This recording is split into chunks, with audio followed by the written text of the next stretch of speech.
سرکار وقت جو تھا اس ٹائم یا جو اسٹیبلشمنٹ تھی، جو ان کا نظریہ تھا کہ اکبر بگٹی کو شہید کر کے رستے سے ہٹا دیں گے تو بلوچستان کا مسئلہ خود وہ جو ہے بلوچستان میں جو ایجوٹیشن یا سبجوگیشن کے خلاف جو آواز تحریک چلی تھی وہ ختم ہو جائے گی. وہ میرا خیال ان سے بہت بڑی مس کیلکولیشن ہوئی. تو یہ میں کہہ سکتا ہوں کہ میرے والد کے شہادت کے بعد ان کے ایکسپیکٹیشن سے تحریک بہت زیادہ آگے چلے گی، جو ابھی تک 14 سال ہو گئے ہیں تو ابھی تک چل رہی ہے اور رکنے کا نام نہیں لے رہی ہے.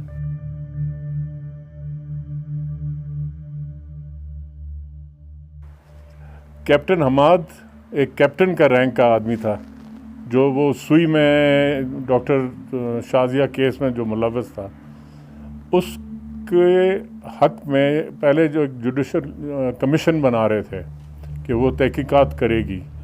جوڈیشل کمیشن کے بننے سے پہلے ہی پرویز مشرف اپنے وردی میں آئے ٹی وی پر اور انہوں نے کہا کہ کیپٹن حماد از 200% انوسنٹ.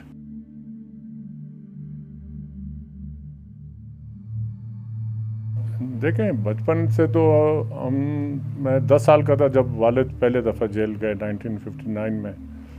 تو اس کے بعد بیچ میں ایوب خان کے 10 سالہ دور میں میرے والد نے 8.5 سال جیل میں گزارے اور مختلف جیلوں میں. ہم نے اس وجہ سے میرا خیال ہے سارے پنجاب کا دورہ بھی ہم نے کر لیا ایک طرح سے، کیونکہ کبھی سائیوال جاتے تھے، کبھی لائل پور جاتے تھے. اس زمانے میں یہی نام تھے، ابھی تو نام بدل گئے ہیں. تو ملتان، یہ سارے جیلوں میں، کیونکہ ایوب خان نے یہ کیا تھا کہ گرمیوں میں ملتان بھیج دیا، سبی بھیج دیا کہ زیادہ تکلیف ہو، اور سردیوں میں کوئٹہ جیل بھیج دیتے. تو کوئٹہ وہ جیلوں میں ملاقات ہوئی. اس دوران ہم کالج بھی چلے گئے، میں نے گریجویشن بھی کر لی 1969 میں. اور اسی سال والد رہا ہوئے تھے جب ایوب خان نے پاور چھوڑ دیا تھا اور جنرل یایا نے ٹیک اوور کیا تو میرے والد کو رہا گیا. اس ٹائم جب والد رہا ہوا تو میں 20 سال کا تھا.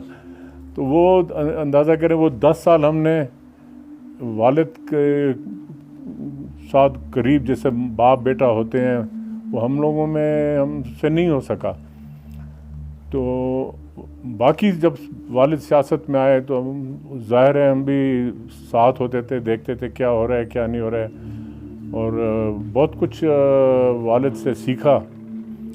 اور یہ بھی سیکھا کہ جس بات پہ تمہیں یقین ہے اسی پر کھڑے رہو، چاہے کوئی اگری کرتا ہے نہیں کرتا ہے آپ کو.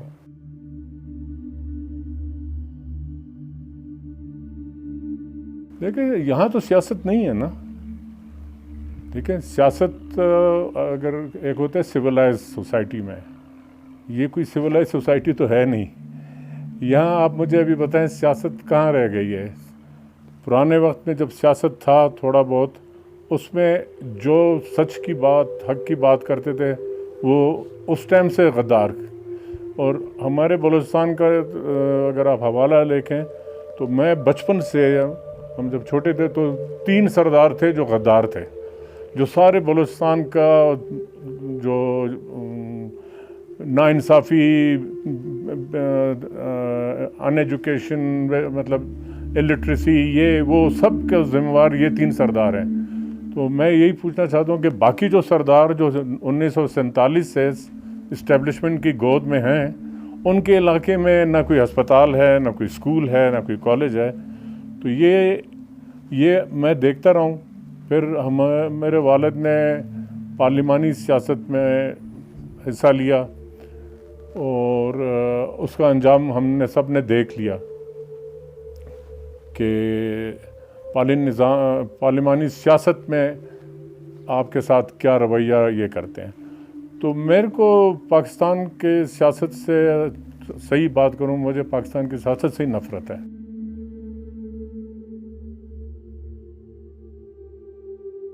یہ جو مشن ہے ایک آدمی کا تو کام نہیں تھا، تو قوم کی بات ہے. قوم جس مشن کے راستے پہ چل پڑی ہے وہ اپنا خود ہی جو پلیئرز ہیں اس میں وہ خود ہی تعین کریں گے کیسے چلنا ہے. آپ کو ریالٹی آن دا گراؤنڈ دیکھنی پڑتی ہے. آپ کبھی سلو ہو جاتے ہیں, پھر آپ کبھی تیز ہو جاتے ہیں, کبھی آپ جیسے وہ کرکٹ میں کہتے ہیں آپ بیک فٹ پہ چلے جاتے ہیں, پھر آپ فرنٹ فٹ پر آتے ہیں. تو وہ سچویشن بدلتا رہتا ہے, وہ ایک طرح نہیں رہتا ہے. تو وہ جو میرے والد کا جو مشن ہے وہ اس پہ تو وہ تو چل رہا ہے. کہاں جاتا ہے, کب اس کے اثرات سامنے آئیں گے کہ کامیابی کے, یہ میں نہیں کہہ سکتا ہوں.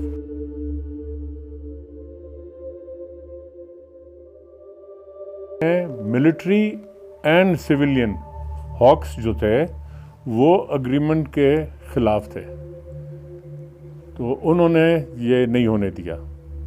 تو میں نے ایک سٹیٹمنٹ دیا پریس کے تھرو اسی کے حوالے سے مشاہد کو اور شجاعت کو کہ آپ میں اگر تھوڑی بہت بھی مورل شرافت ہوتی ہے, اگر ایک ٹکے کی بھی, تو یہ بات آپ میرے باپ کو زندگی میں بتاتے کہ جی ہم آ رہے ہیں آپ سے بات کرنے, ادھر آپ کا سننے والا کوئی نہیں ہے, ہم ایسی ٹائم ضائع کریں. ابھی میں نے کہا پرویز مشرف نے اپنی کھال اتاری ہے, ابھی آپ میں غیرت آ گئی ہے, ابھی آپ سچ پر آ گئے کہ جی ہاکس جو تھے اسٹیبلشمنٹ میں سویلین اینڈ ملٹری وہ اس اگریمنٹ کے خلاف تھے.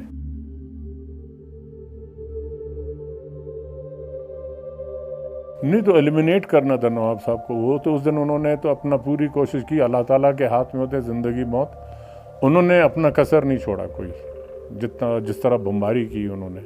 میں بتا رہا ہوں کہ 4.5 گھنٹے, 10 بجے شروع ہوا, 10:15 بجے اور 2:20 پہ ایسے کہیں جا کر بمباری.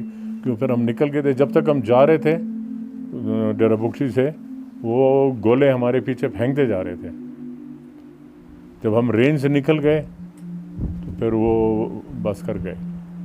تو تقریباً 4 گھنٹے سے زیادہ ہم نے اس دن ہزاروں کے تعداد میں گولے, موٹرز, فائرنگ تو بہت زیادہ کی.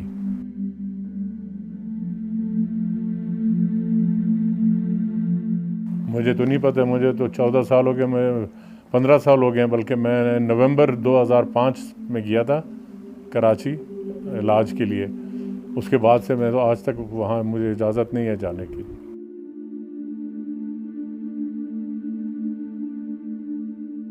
دیکھیں خالی بگٹی قوم کو نہیں, نقصان تو سارے بلوچوں نے اٹھایا ہے, آج تک اٹھا رہے ہیں. آپ کے اغوا شدہ ہزاروں کے تعداد ہیں لوگوں کی, یہ اسی واقعے کے بعد سارا ہوا ہے نا جی, والد کے شہادت کے بعد ہی ہوا ہے.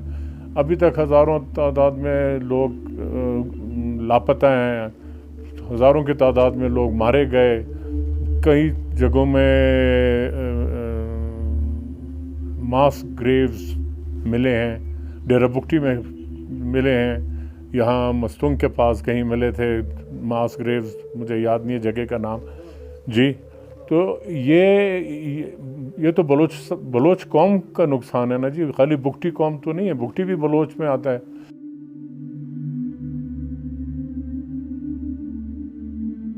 کسی نے بھی نہیں. میں نے کہا نا جیسے نون لیگ پاور میں آئی, وہ انہوں نے والد کے کیس کے بارے میں چپ ہو گئے.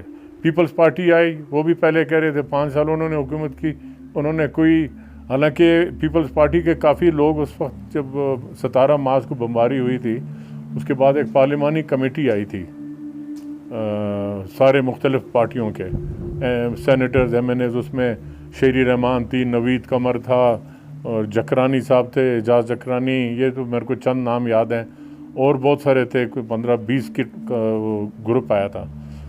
اس کے بعد جب والد کا کیس چلا, میں نے وہ کئی بار پریس میں کہا کہ جی وہ کمیٹی کو لائیں, ان سے پوچھیں, انہوں نے اپنے آنکھوں سے دیکھا جو میں نے ان کو خود کنڈکٹ کرایا تھا ٹور, جہاں جہاں بمباری ہوئی, جہاں جہاں میرے والد کے کمرے کے اندر بمباری ہوئی, جدھر ہم بیٹھے تھے, جدھر ہم بیٹھتے ہیں, ہر جگہ میں گولے پڑے تھے, لوگوں کی لاشیں کہاں پڑی ہیں, وہ ہندوؤں کے جدھر لوگ فوت ہوئے تھے ان کا وہ جگہ دکھایا ان کو کہ یہاں 15 لوگ مرے, یہاں 10 لوگ مرے, یہ سارے وہ انہوں نے سب اپنے آنکھوں, تازہ خون پڑا تھا وہاں پر.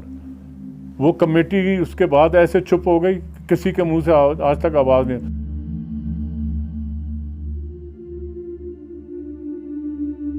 یہ سوال میرے والد سے، اللہ میرے والد کو جنت نصیب کرے. یہ مجھے یاد ہے بہت سال پہلے والد زندہ تھے تو وہ ایک دفعہ لاہور میں اواری ہوٹل میں بیٹھے تھے تو میں بھی والد کے ساتھ تھا. تو وہاں پنجاب کی پریس والے اور یہ، تو وہ ایک بندہ پوچھتا ہے کہ نواب صاحب یہ بتائیں کہ بلوچستان کا مسئلہ کیا ہے. تو اس نے بولا 50 سال میں تم لوگ نہیں سمجھے ہو تو ابھی میں تمہیں کیا سمجھاؤں گا.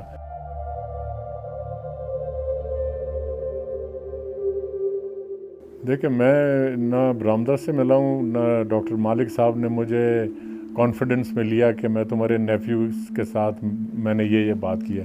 آج تک ڈاکٹر مالک نے میرے کو نہیں بتایا کہ میرے نیفیو سے ملا بھی تھا یا نہیں تھا. مجھے تو یہ بھی کنفرم نہیں ہے، اور اگر ملا تھا کیا بات چیت ہوئی ہے مجھے اس کا کوئی علم نہیں ہے.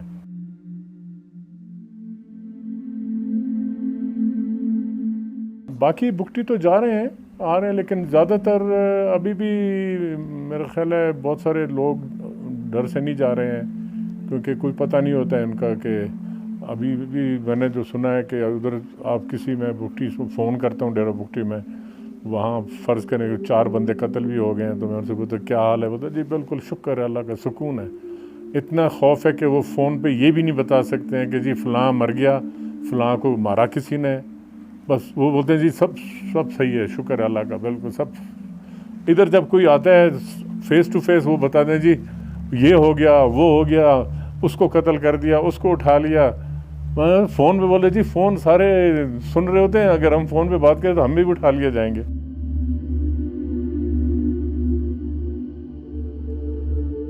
میں نے پی پی ایل کا حوضن پڑھا ہے اخبار میں کہ پی پی ایل نے کہا کہ ابھی وہ بلوچستان کو اس کا جائز حصہ دے گی. اب پی پی ایل کے پاس مال ہی ختم ہو گیا ہے، گیس ختم ہو رہا ہے. سوئی میں جو ریزرو تھا جو 50 سال کھا گئے وہ تو ابھی بہت تھوڑا رہ گیا. ابھی زیادہ تر تو آپ کا سندھ میں گیس کی پیداوار ہے، وہ پلانٹ کے وجہ سے، کیونکہ چھوٹے موٹے جہاں سے بھی وہ آتے ہیں سوئی پلانٹ کو استعمال کرتے ہیں، پیوریفیکیشن پلانٹ.